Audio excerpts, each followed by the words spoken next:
Bwana Yesu asifiwe. Nakusalimu kwa jina la Yesu Kristo lipitalo majina yote.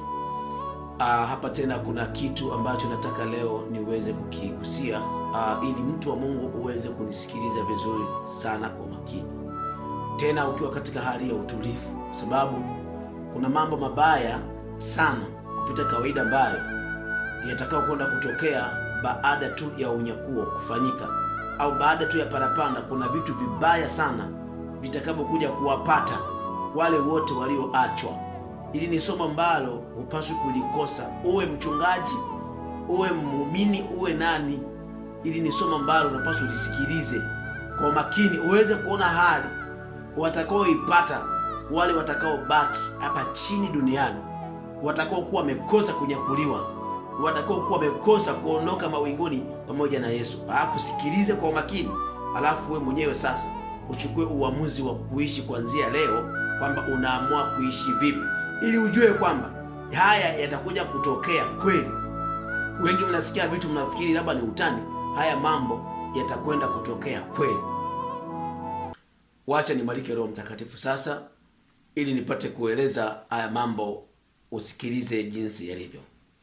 Baba, katika jina la Yesu Kristo, Roho Mtakatifu, asante Bwana kwa sababu umetupa muda mwingine mzuri ambao Mungu unatamani watoto wako Baba waweze kusikia mambo ambayo kuna wengine hawakuwahi kuyasikia kabisa. Ndio maana mpaka sasa hivi wengi wamejikuta wako mahali pabaya kwa kuwa hawakusikia. Laiti wangesikia, wangetubu. Baba, nakushukuru kwa sababu Mungu unaenda kuongea na watu wako. Zungumza basi, Bwana, tuko tayari kusikia katika jina la Yesu Kristo. Amen. Ndio maana umeona hapo kwenye hili somo la leo nimeweka ambapo ni somo la 17 kwamba kuna mambo mabaya au mambo ambayo yatakayotokea baada ya unyakuo au baada ya parapanda. Haya mambo nimetamani leo mtu wa Mungu uweze kuelewa. Baada ya unyakuo kuna vitu fulani vitakuja kutokea. Nataka nikwambie kwanza uweze kujua, maana watu wengi wamekuwa wakisema haiwezekani kabisa Mungu aje kutesa watu, aje kuwaharibu watu. Ndugu wangu, naomba nikukumbushe mambo machache. Wakati ule wa Nuhu alikuwa akiongea kwamba jamani, njooni hapa tujenge safina, Mungu atakuja kupiga dunia, ataigarikisha kwa maji. Watu wakawa wanatukana, wanasema wewe ni mzee, wewe una cha kufanya. Ni kama leo watu wanahubiri jamani, okokeni, fanyeni hiki, watu hawasikii. Mungu alipokuja kupiga wakati ule wa Nuhu akatumia maji mengi, watu wakafa, ndio watu wakawa wanaelewa sasa, ila walikuwa wameshapata hasara. Lakini ilimbidi kwanza Mungu amtoe yule mwenye haki Nuhu na wale wote waliotii wakawa kwenye safina, ili Mungu aweze kuleta mapigo, ili Mungu aweze kutesa watu vibaya. Lazima awatoe kwanza wale waliokubali kutii mapenzi ya Mungu, ili asiwaadhibu pamoja na waovu. Na wakati wa Sodoma na Gomora, wakati ulawiti umekithiri, ushoga wa kutisha, Mungu ilibidi amtoe kwanza Lutu. Baada ya kumtoa Lutu, ndipo sasa Mungu akaja kushughulikia wale watu ambao waliokuwa Sodoma na Gomora, akawachoma kwa moto pasipokuwa na huruma. Sasa kuna jingine linakuja, hili swala baya zito gumu litakuja kutokea wakati mnaposikia kwamba wale waliookoka wamenyakuliwa, wametoka duniani. Huu nyakuo wengi wamekuwa wakisikia, wanafikiri ni utani. Ndugu yangu nisikilize, siku sio idhani, haya mambo yatatokea. Sasa Mungu atakuja kuwatoa watu duniani kwa njia ya unyakuo, kwa mazingira kama ya kupotea. Lengo sasa aje kuadhibu watu wote wanaokaa duniani, kwa sababu wengi wamekuwa wakikataa mambo ya kimungu ambayo tumekuwa tukiwahubiria. Jiandae, hili jambo linakuja. Sasa usikilize vizuri, ili jambo litakuwa kwa namna gani. Nisome kwanza kitabu cha Yuda, ile Yuda sura ya kwanza na ule mstari wa 14. Yuda ile sura ya kwanza mstari wa 14, hapa tutasoma mpaka ule mstari wa 15 hapo. Na Henoko mtu wa 7 baada ya Adamu alitoa maneno ya unabii juu ya hao akisema, angalia, Bwana alikuja na watakatifu wake maelfu ili afanye hukumu juu ya watu wote na kuwaadhibisha wote wasiomcha Mungu kwa ajili ya kazi zao zote za upotevu walizozitenda bila kumcha Mungu, na kwa ajili ya maneno magumu yote ambayo hao wenye dhambi wasiomcha Mungu wameyanena juu yake. Angalia, manake Mungu atakuja ili aweze kuleta nini? Kuleta hukumu, adhabu kwa wale wote ambao hawakumcha Mungu. Hawakumcha Mungu, ila walinena mambo mabaya kwa kazi zao za upotevu. Unaona ni kwa nini haya mambo yanatokea? Yanatokea kwa sababu watu walikataa kusikiliza ambapo Mungu alitaka watu wafanye, wakawa wengi wanatukana, wakawa wanasema hamna cha kuokoka, hakuna. Sasa nisikilize vizuri, huu nyakuo ambao wengi mnaosikia mbinguni, watu watakuwa wanashangilia sherehe miaka 7 kule mbinguni, ila huku duniani sasa kutakuwa na miaka 7 ya matatizo, kwa sababu shetani huyu ambaye leo hii mnamsikia, kipindi hicho atajidhihirisha kabisa moja kwa moja. Shetani atakuja kufanya kazi mbaya duniani akiwa sasa hajifichi tena. Haya mapepo mnayosikia yanatesaga watu mkiwa hamyaoni, kipindi hicho yatakuja duniani live, yanakuja kuwatesa wale watu wote ambao walioachwa, hawakuweza kunyakuliwa, hawakuweza kuondoka na Mungu. Sasa hao watakutana na mambo fulani kwa muda wa miaka 7. Nataka hapa leo nikupeleke kwenye mambo haya uyasikilize vizuri, ili ujue kama utakuwa kwenye kundi la walioachwa, haya nayoyazungumza hapa utaweza kuyaelewa vizuri sasa. Ila siombi uwe miongoni mwao, kwa sababu sio mambo mazuri kabisa hata kidogo. Ni mambo mabaya, ni mambo mabaya, tena mabaya kweli kweli, ambayo sijatamani kabisa hata mmoja wetu aweze kuyapata. Ujue kabisa kwamba kuna miaka 7 ambayo ni miaka ya shida. Hiyo miaka itakapotokea hiyo, ujue kabisa kwamba, ndugu yangu, sijui kwamba utakuwa unajielewa, sijui kwamba utakuwa uko katika mazingira gani, sijui utakuwa na kifua gani cha kuebeba haya, sijui utakuwa na ustahimilivu gani, sijui. Leo tu mtu akiugua homa, malaria, leo tu mtu akipata ajali anakatika mguu, anaonekana kama anapata maumivu. Ndugu yangu, hayo sio maumivu. Hebu tuende kwenye Ufunuo ile sura ya 9 na ule mstari wa 1. Ufunuo sura ya 9 tutaanzia mstari wa 1 kuendelea chini. Malaika wa 5 akapiga baragumu, nikaona nyota iliyotoka mbinguni imeanguka juu ya nchi, naye akapewa ufunguo wa shimo la kuzimu. Akalifungua shimo la kuzimu, moshi ukapanda kutoka mle shimoni kama moshi wa tanuru kubwa. Jua na anga vikatiwa giza kwa sababu ya ule moshi wa shimoni. Nataka nikwambie kwanza, leo hii unaona kuna jua, watu wanapata jua, tunaona mwanga, tunaonana. Sasa kipindi kile jua litaondoka, haitakuwepo jua. Yaani ule wakati watu wanaondoka duniani, pale pale shida inaanza, kwa kuwa kilichokuwa kinaita utukufu duniani Mungu amekiondoa. Ameondoa wale watu wa muhimu. Kitakachofanyika, jua litaondoka, haitakuwepo, wala mwezi hautakuwepo, wala nyota hazitakuwepo kabisa. Utakuja kuona yote haya kwa sababu kutakuwa hakuna jua, mwezi haupo. Maana yake litatokea giza lisiokuwa la kawaida, giza ambalo tangu nazaliwa hukuwahi kuliona. Acha ili giza kwamba TANESCO umekata umeme, acha hiyo, ni giza baya. Hautajua kwamba ni usiku wala mchana, yaani ni giza tu moja kwa moja. Hilo giza sio siku moja, ni miaka 7. Ndio maana maandiko yanasema watu wataenda kama vipofu. Yaani utakuta watu wanagongana tu, hawaonani. Unaparamia nyumba, unaparamia ukuta, unaparamia chochote kile, kwa sababu hauoni. Ni giza kiasi kwamba yaani utasikia tu sauti pale, mtu analia yule pale, ila huwezi kuona kitu, kwa sababu tayari ni giza limekuja, kwa sababu nyota na mwezi vimeondolewa. Naomba unisikilize vizuri, haya maandiko nitakusomea ili uweze kujiandaa. Sikiza vizuri, tuendelee kwanza chini. Tulikuwa tunasoma Ufunuo hii sura ya 9 hapa. Tuende mstari wa 3. Nzige wakatoka katika ule moshi, wakaenda juu ya nchi, wakapewa nguvu kama nguvu walionayo nge wa nchi. Wakaambiwa wasiyadhuru majani ya nchi, wala kitu chochote kilicho kibichi, wala mti wowote, ila wale watu wasio na muhuri ya Mungu katika vipaji vya nyuso zao.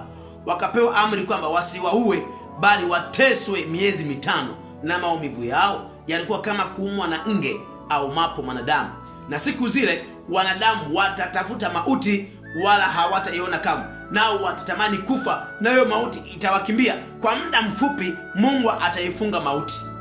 Ukitaka kujiua hauwezi kufa, lakini kipindi hiki, baada ya miezi 5, mauti itafunguliwa na watu watakufa. Usikilize vizuri. Na maumbo ya hao nzige yalikuwa kama farasi waliowekwa tayari kwa vita, na juu ya vichwa vyao kama taji mfano wa dhahabu. Sasa utaona hapa pote hapa Mungu anaeleza. Hebu tushuke kidogo twende ule mstari wa 13. Malaika wa 6 akapiga baragumu, nikasikia sauti moja iliyotoka katika zile pembe za madhabahu ya dhahabu iliyo mbele za Mungu, ikimwambia yule malaika wa 6 aliyekuwa na baragumu, wafungue nao malaika 4 waliofungwa kwenye mto mkubwa Frati. Huu mto Frati uko Mashariki ya Kati.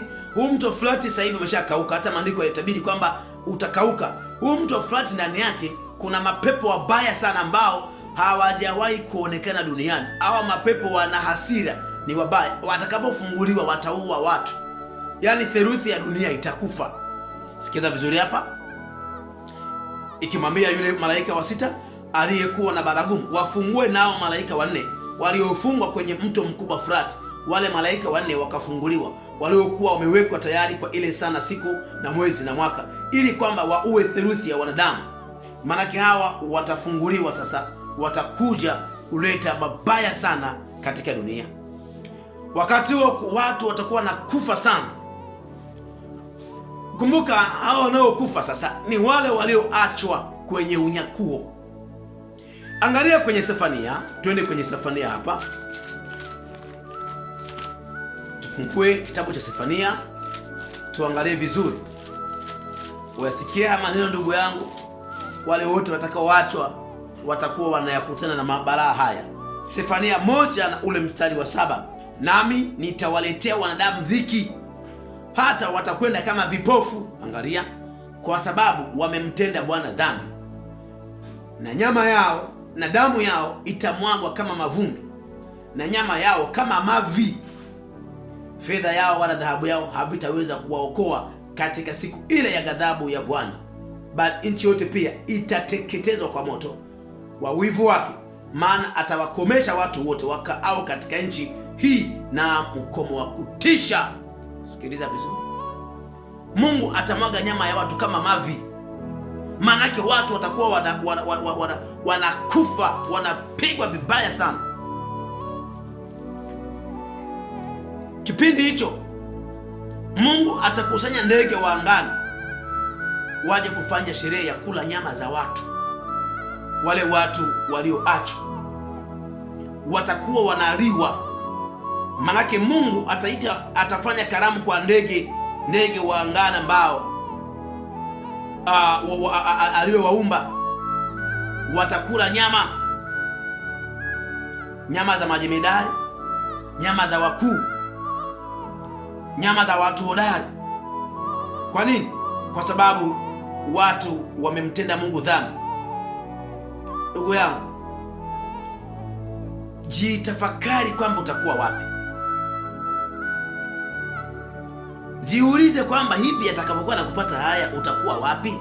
Ufunuo ile sura ya 19 na ule mstari wa 17.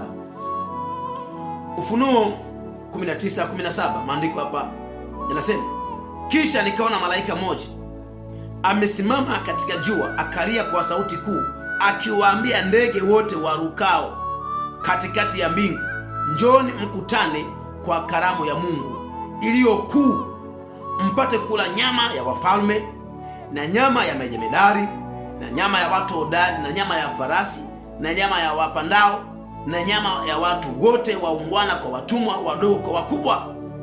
Angalia, ndege watakuwa na kula nyama. Kwa nini? Ni mizoga imeenea.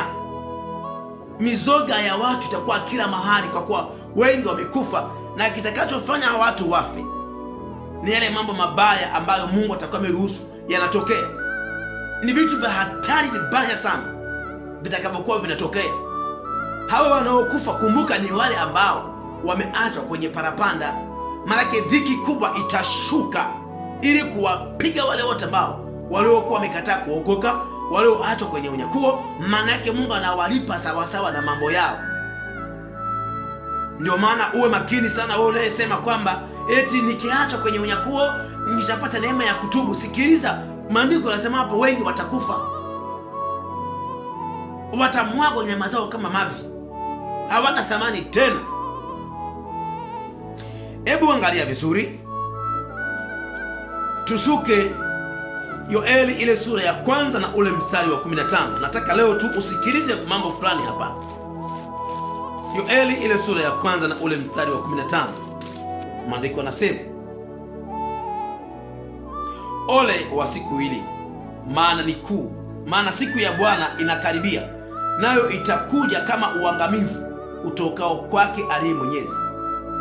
Maanake ni siku ya uangamivu ambao Mungu aliyeumba ataanza kuangamiza sasa. Ataanza kuangamiza kwa kuwa ni siku ya uangamivu utokao kwa Mungu mwenyewe. Yoeli 3:15. Yoeli 3:15. Maandiko yanasema, jua na mwezi vimetiwa giza na nyota zimeacha kuangaza. Jua na mwezi vimetiwa giza na nyota zimeacha kuangaza. Ni kipindi ambacho kutakuwa na giza ambalo sio giza la kawaida. Sasa nataka sasa uweze kuzama ndani na usikilize sasa mambo gani kuhusu jua kushuka kuchoma watu, kuhusu tena vitu vingine vibaya kuliko vile ulivyosikia hapo mwanzo.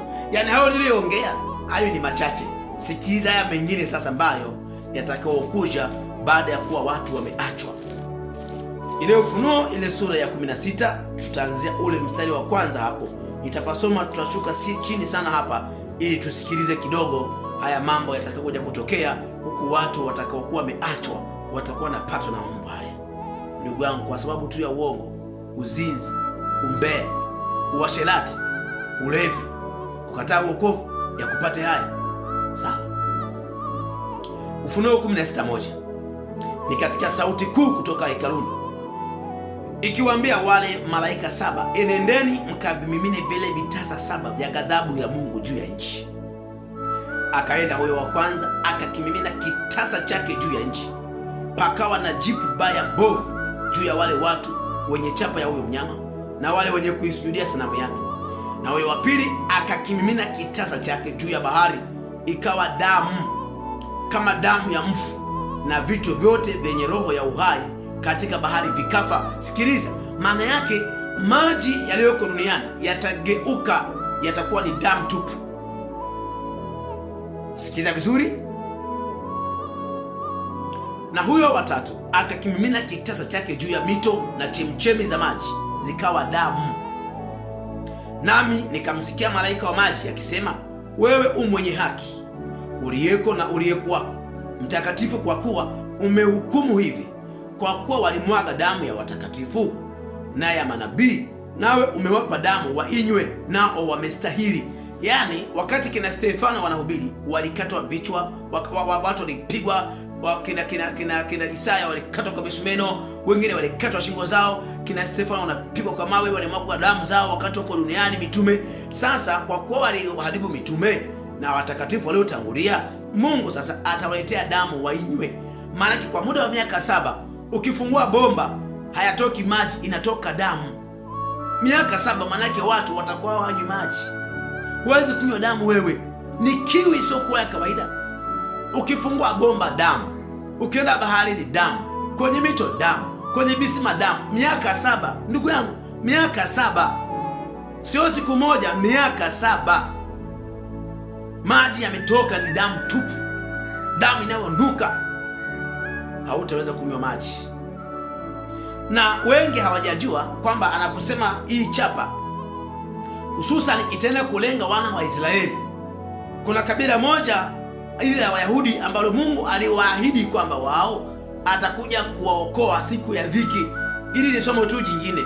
ambalo naweza kukuelezea kwamba watakatifu wanaotoka katika ile dhiki ni watu gani. Wako watakatifu watakaotoka kwenye hiyo dhiki. Wako watu ambao Mungu alishaingia nao agano, akawasema wao atakuja kuwakomboa siku ya dhiki. Wengi wanajipachika hapo. Ndugu yangu nisikilize, hilo ni somo jingine kabisa. Kwa hiyo wewe uliokuwa umeachwa kwenye unyakuo, haya ndiyo mambo yatakayokuwa yanakupata. Usikilize kwanza.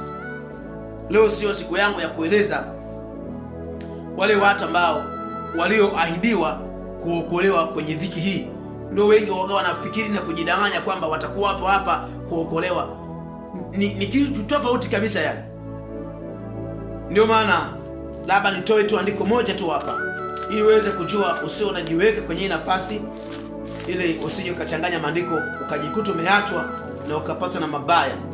Katika Kumbukumbu la Torati ile sura ya 4 na ule mstari wa 30, Mungu hapa alikuwa anaambia wana wa Israeli.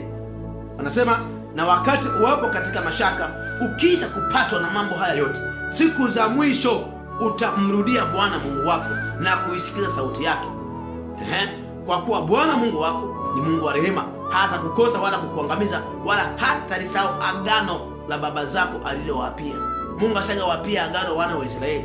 Kwa wao kwenye dhiki atakuja kuwatengenezea mpango wa kuokoa. Ndio maana mambo ya masita sita yatakuwa hususan ni kwa wale wana wa Israeli. Yatawalenga sana wao Israeli kule. Ndio maana yule mpinga Kristo ataenda kula agano la wana wa Israeli. Nusu yao watakubaliana naye.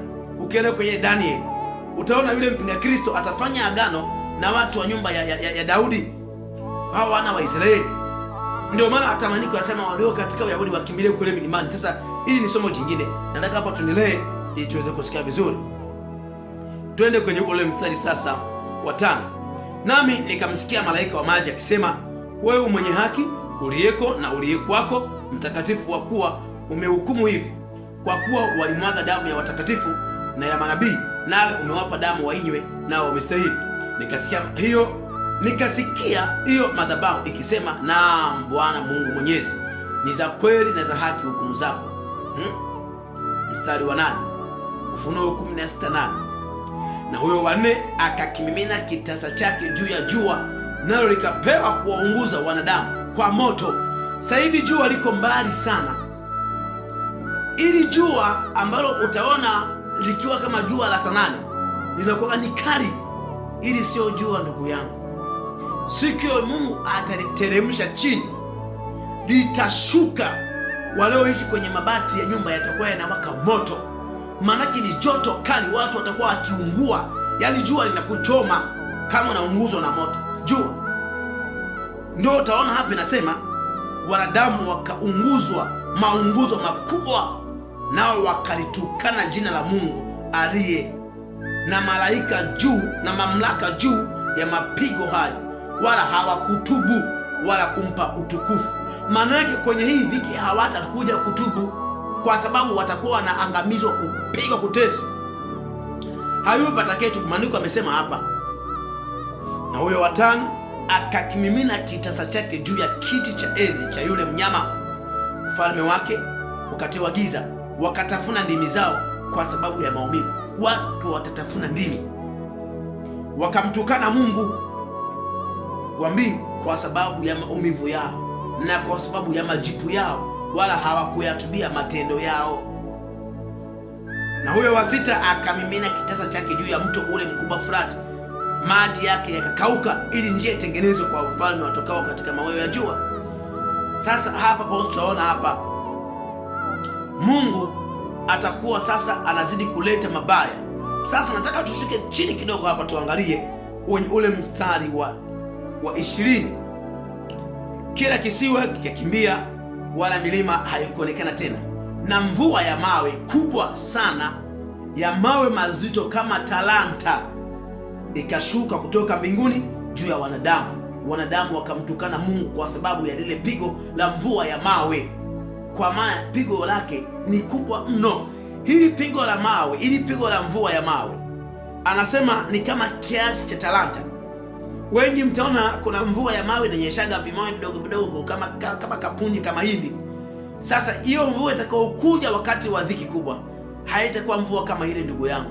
Unaposikia mawe kiasi cha talanta, ukija kwenye tafasiri ya kipindi cha sasa au tafasiri ya kisasa kibibilia kwa sasa, talanta moja ina kama kilo 40 mpaka kilo 50. Yaani unapoona ile kilo ile ule mfuko wa simenti ndio kama talanta moja. Ila kwa Kigiriki, kwa kipimo cha Wagiriki, talanta moja ni sawasawa na kilo 20 mpaka kilo 26 hapo. Ila ukienda kwa hesabu ya Kiyahudi ile ya zamani, talanta moja ni sawasawa na kilo 34. Sasa ndugu yangu, hebu piga hatua kwamba, au jiulize kwamba hivi mvua inayonyesha itoe mawe yenye kilo 50, yani jiwe moja la mvua iwe ni kilo 50 au kilo 30, na haenyeshi mvua moja, ni mvua nyingi, manake ni mawe mengi. Ndio maana Biblia imesema hilo pigo lilikuwa ni kubwa. Hebu tusikize vizuri huu mstari wa 20. Sikia vizuri hapa 21 hapa, na mvua ya mawe kubwa sana, ya mawe mazito kama talanta, ikashuka kutoka mbinguni juu ya wanadamu. Wanadamu wakamtukana Mungu kwa sababu ya lile pigo la mvua ya mawe, kwa maana pigo lake lilikuwa ni kubwa mno. Yaani ni pigo kubwa. Kwa nini? Ni mvua nyingi, na kila mvua inatoa mawe yenye kilo kama 30, 40 au 50. Linakushindilia, ukipigwa moja unadondoka hapo hapo. Likishuka juu ya nyumba linavunja mabati, na sio jiwe moja. Kumbuka, yaani kama mvua inavyonyesha, kwa mfano Dar es Salaam mzima mvua inaponyesha, kila eneo ni mvua, maana yake kila eneo ni mawe, yanaponda, yanapasua, yanaponda. Uzito huo, jiwe tu ule mzani unaopimia mahindi, kupima nafaka, jiwe tu la kilo 10 ukipigwa nalo kichwani, ndugu yangu, unakufa. Haya, inashuka mvua yenye mawe kilo 50, na ni moja hapo, yanashuka yako mengi. Sasa maanake nyumba zitabomoka. Kwa hiyo mapigo ya mvua, mapigo ya jua, mapigo ya kifo, mapigo maji kuwa damu, watu watakuwa wabaya sana, watu wataharibika, dunia itakuwa mbaya. Yatawapata wale wote waliomchukiza Mungu. Ni hatari kubwa sana. Mmeona kabisa kwamba namna ambavyo hii mvua itakuwa inashuka na kufanya uharibifu wote huu. Sasa ndugu yangu, nataka nikuulize swali moja. Utakapokuwa umeachwa kwenye unyakuo, ukapatwa na mambo haya, je, utakuwa na raha au utakuwa na hatari? Watu taona sasa hivi watu wakifa wanazikwa. Kipindi hicho hakuna mtu wa kukuzika, kila mmoja analia kivyake. Kwa nini? Hasira ya Mungu imeshuka, na shetani atamwaga hasira yake, kwa kuwa anajua sio muda sasa anakuja kukamatwa afungwe miaka 1000. Kumbuka, muda huo yote natokea haya, bado Yesu hajarudi mara ya pili kuja kutawala miaka 1000.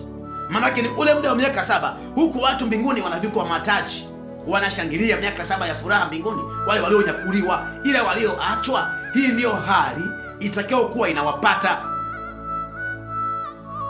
waliokosa unyakuo.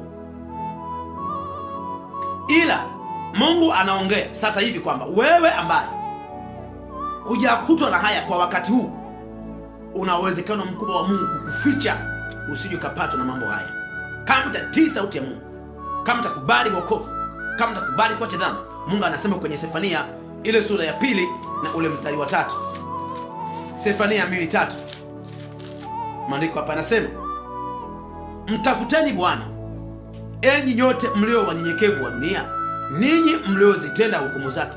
Itafuteni haki, utafuteni unyenyekevu, huenda mtafichwa katika siku ya hasira ya Bwana. Huenda mtafichwa. Ndugu yangu, utapataje kupona basi? Utapataje kupona? Utafanya nini siku hiyo ndugu yangu?